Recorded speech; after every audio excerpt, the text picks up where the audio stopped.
ఆయన ఇప్పుడు బాకీ కంటిన్యూషన్ ఉంది. అప్పటికెళ్ళి నేను 10 ఏళ్ళకెళ్ళి అప్పు తీసుకుంటున్నా, ఎప్పుడు రెన్యువల్ చేసుకుంటూనే వస్తున్నా. ఈయన చెప్పిన డేట్ లోపల తర్వాత నేను రెన్యువల్ చేసుకున్నా అంటే నాకు పాత ఉన్నట్టే కదా, మరి పాత చేయాలి కదా. అదే సమస్య. అదే నేను మాట్లాడేది ఏమంటున్నా అంటే, నువ్వు 9 లోపు ఆయన అప్పు లేకపోతే చేయకు. ఆయన ఫ్రెష్గా వచ్చి డిసెంబర్ నువ్వు ఆయన చెప్పిన తర్వాత అప్పు తీసుకుంటే ఆయన చేయదు. కానీ అంతకుముందు అప్పునైనే కదా రెన్యువల్ చేసిండు కదా, మరి రెన్యువల్ చేసి ఆయన పాత అప్పు ఉంది కదా, మరి పాత అప్పు చేయాలి కదా. కేసీఆర్ చేయవు, నువ్వు చేయవు, మరి ఏమిటికి వాగ్దానాలు చేయడం? పోయినసారి అయినాయి, మళ్ళీ ఇప్పుడు అయినాయి, 2 సార్లు అయింది. పోయినసారి కేసీఆర్ చేసిండు, ₹1,00,000 అయినాయి.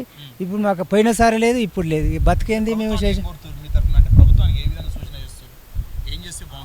ఏం చేసే బాగుంటుంది సార్. ఇప్పుడు మేము మా పైన చాలా మంది తప్పు అయిపోయింది, అదే వచ్చింది.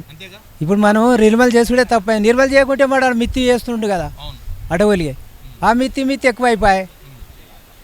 ఇప్పుడు మొండిపడ్డవనికేమో రుణం మాఫీ అయింది, డిక్రేట్ కట్టినవనికే మాఫీ కాలే. ఇప్పుడు ఇక్కడ రైతు చెప్తున్నది ఏంటంటే అండి, ఈయన గతంలో అప్పు తీసుకొని రెన్యువల్ చేసుకోవడం వల్ల అది డిసెంబర్ 12 దాటిన తర్వాత చూపించి ఇప్పుడు అతనికి రుణమాఫీ కాలేదు. అంటే రైతు ఏమంటున్నాడంటే, నేను రెన్యువల్ చేసుకోవడమే నా తప్ప అని ఇక్కడ రైతు ప్రభుత్వాన్ని ప్రశ్నిస్తున్నారు. అంతే కదండి? అంతే సార్. రెన్యువల్ చేయించుడు మేము మిత్తి కట్టి మళ్ళీ తీసుకున్నాడే, మిత్తి కూడా కాదు మొత్తం కట్టేసినాం. డీటెయిల్ అప్పు పెరిగిపోతుందని డీటెయిల్ మొత్తం కట్టేసినాము. మొత్తం కట్టేసి మళ్ళీ కొత్తగా తీసుకున్నాం. మళ్ళీ రుణమాఫీ ఇంకా 2 రోజులు ముందు తీసుకుంటే అయిపోవు, టైం అయిపోయింది అంటుంది.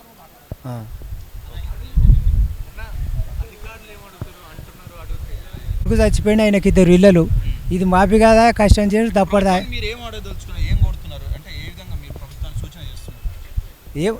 ఇప్పుడు చాలా మంది ఇప్పుడు నా అంత ఇబ్బంది అయితే వాళ్ళు లేరు, మాట 4-5 ఎవరు నా అంత ఇబ్బంది అయితే వాళ్ళు లేరు మా ఊళ్ళే.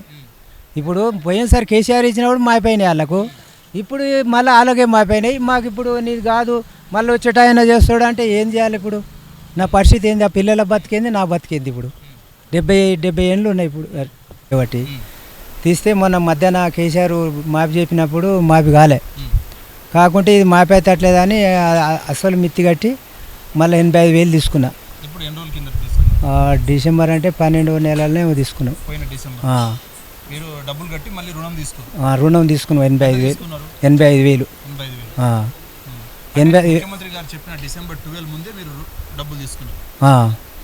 అది అయినాక తీసుకున్నాం, రిన్యువల్ చేయించుకున్నాం.